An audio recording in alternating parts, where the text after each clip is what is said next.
बोलिए बंदी छोर महाप्रभु की जय। तो मैं ले चलती हूँ आप सबको सर्वेद में तन्मय होकर। इन दिव्य वाणियों का सभी श्रवण करें, फिर हम आगे की तरफ बढ़ेंगे। पर उपकारी विश्व का सर्वदेश सब जाति, सबके शुभ चिंतक रहे, द्वंद्व जाति नहीं पाती। जातीय देश समाज के विश्व उद्धारक कर्म, अभ्युदय के जो लिए यह सब ही है कर्म। सुख शांति सबको मिले, यह उपदेश हमार।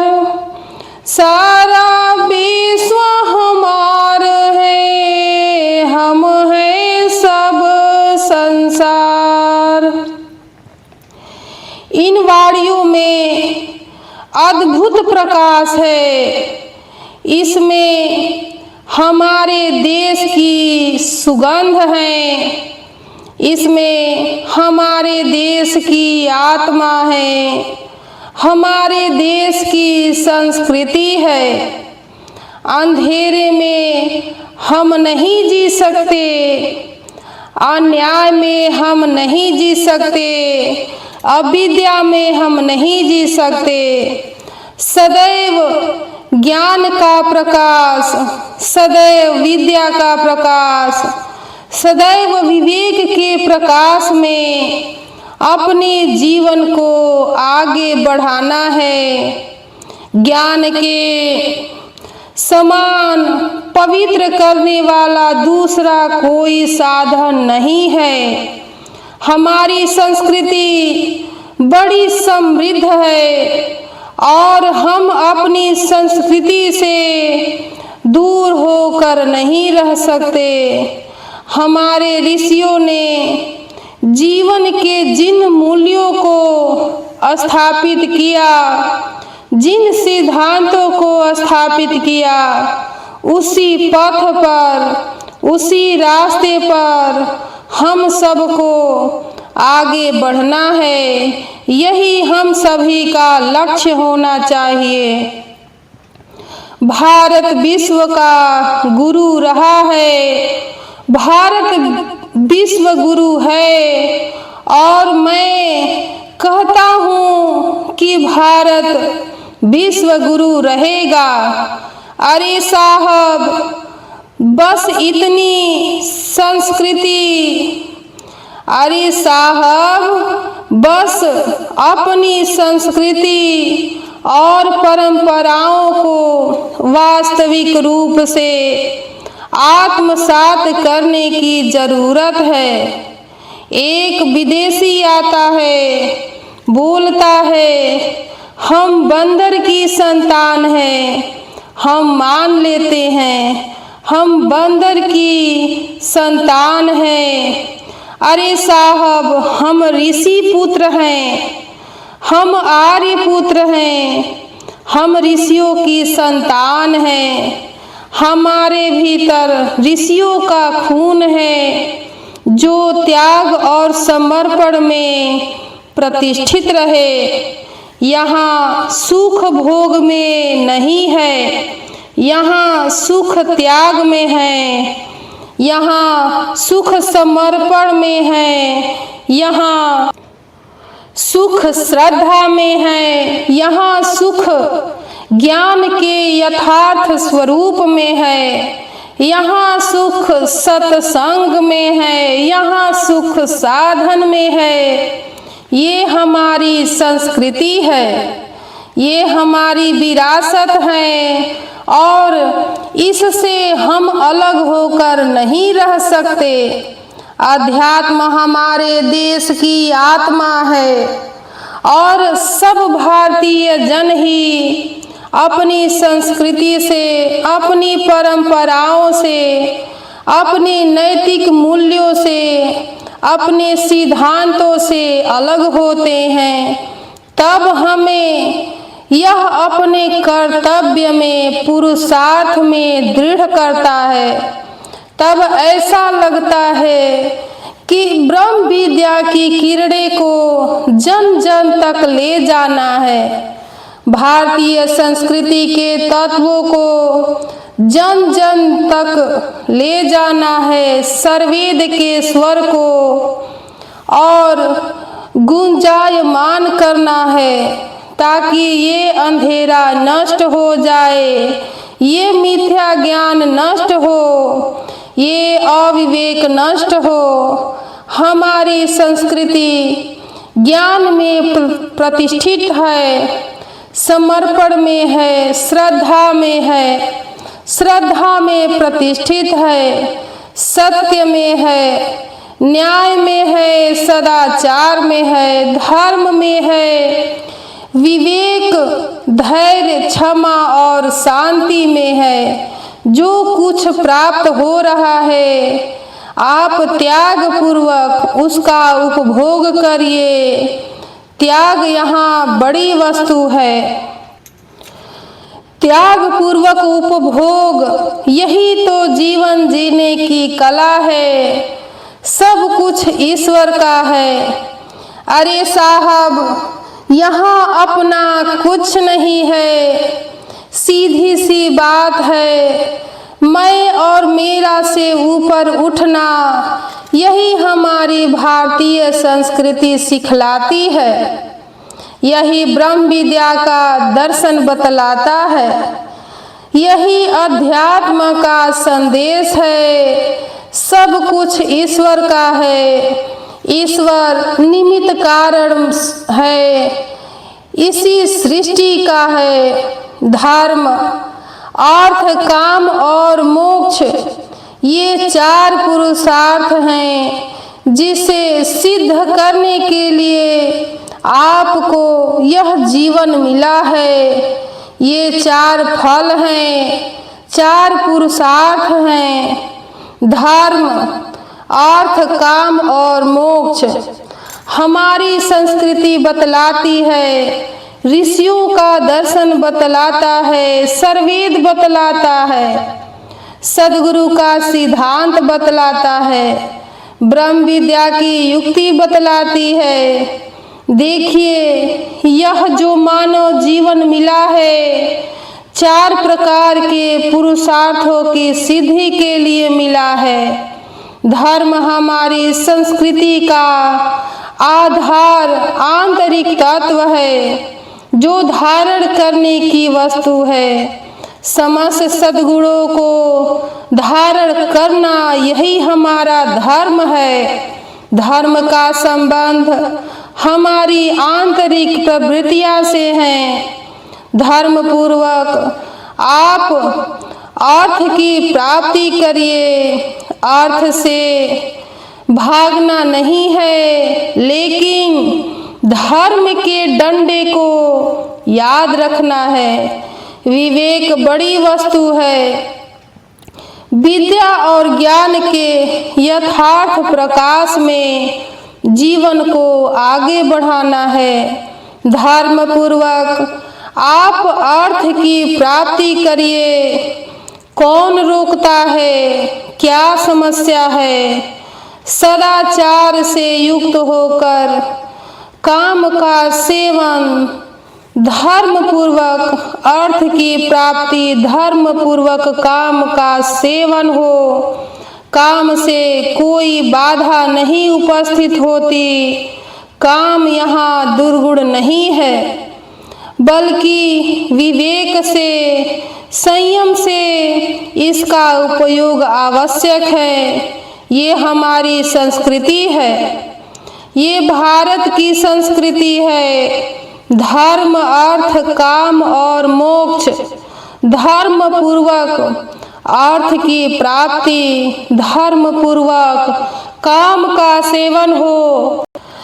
प्यारे, मोक्ष को नहीं भूलना है, किस लिए शरीर मिला, किस लिए जीवन मिला, हम ये नहीं भूल सकते। किसी भी व्यक्ति को नहीं भूलना चाहिए। हम अपने लक्ष्य से अलग नहीं हो सकते। लक्ष्य क्या है? केवल शरीर लक्ष्य नहीं है, केवल संसार लक्ष्य नहीं है। हम मानव हैं, हमारे पास बुद्धि का बल है, हमारे पास विवेक की शक्ति है, हमारे पास ज्ञान की शक्ति है। हम अपने लक्ष्य से अलग होकर नहीं रह सकते। धर्म पूर्वक अर्थ की प्राप्ति, धर्म पूर्वक काम का सेवन और जीवन का जो मुख्य पुरुषार्थ है मोक्ष, उस दिशा में एक साधक बढ़ जाता है। ये 4 पुरुषार्थ हैं जिन्हें सिद्ध करने के लिए हमें मानव जीवन मिला है, मानव शरीर मिला है। एक विहंगम योगी जानता है, एक विहंगम योग का पथिक इस रहस्य से पूर्ण होता है। केवल अर्थ और काम तक उसका जीवन समाप्त नहीं हो सकता। इसलिए वह सेवा, सत्संग और साधना की त्रिवेणी में गोते लगाता है। ये तीनों कल्याण की वस्तुएं हैं। विहंगम योग क्या है? सेवा, सत्संग और साधना की त्रिवेणी है। सेवा हमारे अभिमान को नष्ट करती है। सेवा इसलिए है निस्वार्थ भाव से समाज से जोड़ती है। सेवा हमें अभिमान से ऊपर उठाती है। सेवा अपने कर्तव्य और दायित्व के प्रति जागरूक बनाती है। हम अपने कर्तव्य और दायित्व से अलग नहीं हो सकते। यह पृथ्वी देखिए अपनी कक्षा में घूम रही है।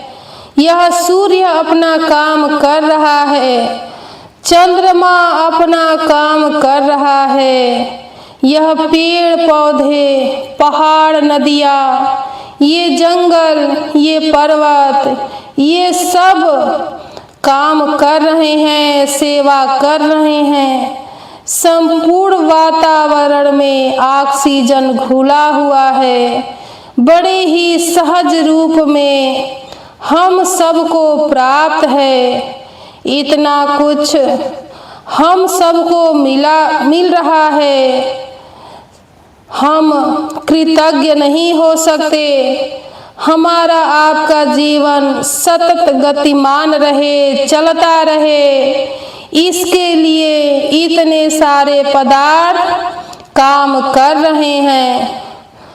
वृक्ष कबहु नहीं फल भखै, नदी न संचय नीर, परमारथ के कारणे साधुन भरा शरीर। सेवा हमें इसी कर्तव्य से, इसी दायित्व से पूर्ण बनाती है और जड़ शक्तियों से मानव प्रेरणा लेती है। परोपकार में जीवन के लिए, त्याग में जीवन के लिए विहंगम योग क्या है? अरे साहब, विहंगम योग आत्मा के कल्याण का साधन है। विहंगम योग क्या है? आत्मा के उद्धार का साधन है। विहंगम योग क्या है? आत्मा को परमात्मा से जोड़ने की कला है। विहंगम योग क्या है? परमानंद की अनुभूति की कला है। मैं प्रायः कहता हूँ, यह सेवा, सत्संग और साधना जीव के कल्याण का साधन है, आत्मा के उद्धार का साधन है। हम सेवा से दूर न रहें, हम सत्संग से दूर न रहें और हम साधन से भी दूर न रहें। ये तीनों कल्याण के साधन है। सेवा, सत्संग और साधना। सेवा समाज से जोड़ती है, हमें अपने कर्तव्य के प्रति जागरूक बनाती है। सत्संग क्या है? सत्संगति असल दिखाती है। सत्संगति असर दिखाती है। साहब, यह श्रेष्ठ जनों की संगति, यह सर्वेद की संगति, यह संत सदगुरु की संगति एक अद्भुत खेल दिखाती है। यह चमत्कार करती है। यह हमारे विवेक को, हमारे ज्ञान को जागृत करती है। सत्संग का अभाव होगा, मैं प्रायः कहता हूँ, समस्याएं बढ़ जाएंगी। सत्संग का अभाव होगा, कष्ट बढ़ जाएगा। सत्संग का अभाव न हो, बल्कि इसमें गहन रुचि हो। यह चित्त की प्रसन्नता का भी साधन है। चित्त प्रसन्न हो जाता है, निर्मल हो जाता है। जब हम सर्वेद के इन स्वरों को सुनते हैं, जब कानों में ये स्वर पढ़ते हैं, चित्त प्रसन्न हो जाता है, मन निर्मल होने लगता है।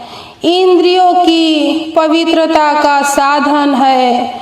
साहब, सत्संग का अभाव न हो, यह क्या करता है? मैं प्रायः कहता हूँ, बराबर कहता आ रहा हूँ। यह शुभ संस्कारों का उदय करता है, अशुभ संस्कारों का नाश करता है, विवेक को जागृत करता है, अविद्या अंधकार को नष्ट करता है, कर्तव्य अकर्तव्य के ज्ञान से पूर्ण करता है। सत्संग से दूर न रहें, सर्वेद से दूर न रहें। सर्वेद से दूर है, इसका अर्थ है विहंगम योग से दूर है, सद्गुरु से दूर है। सीधी सी बात है। यह सिद्धांत और साधना का समन्वय है। सेवा सत्संग का अभाव होगा तो साधना में भी गाड़ी आगे नहीं बढ़ेगी। सेवा में अरुचि, सत्संग में अरुचि, और कोई समझे कि मैं साधना आध्यात्मिक अनुभव को प्राप्त कर लूँगा, सहज नहीं होगा। साहब, कठिनाइयाँ होंगी, बाधाएं आएंगी, उपद्रव होंगे, समस्याएं आएंगी। सद्गुरु का यह सिद्धांत कहता है, यह नियम कहता है, आप सेवा से नहीं जुड़े हैं, आप सत्संग से नहीं जुड़े हैं, मात्र साधना का अभ्यास ध्यान के अनुभव में वृद्धि को उत्पन्न नहीं कर पाता है। व्यवधान, उपद्रव हो जाता है। जो सिस्टम को, नियम, जो कानून, जो अनुशासन सद्गुरु ने बनाया, उसी पथ पर, उसी रास्ते पर चलना है। सेवा प्रथम साधन है। प्रथम साधन सेवा, द्वितीय साधन सत्संग और तृतीय क्या है? साधना। सेवा, सत्संग और साधना, इन तीनों का मेल होगा तो ये त्रिवेणी होगी, तो ये विहंगम होगा, तो ये आंतरिक त्रिवेणी होगी। जो इसमें स्नान करेगा वह आंतरिक रूप से पूर्ण होगा, तृप्त होगा, परमानंद का अनुभव करेगा। तो सत्संग क्या करता है? सत्संग विवेक को जागृत करता है। सत्संग की महान महिमा है। बोलिए बंदी छोड़ महाप्रभु की जय।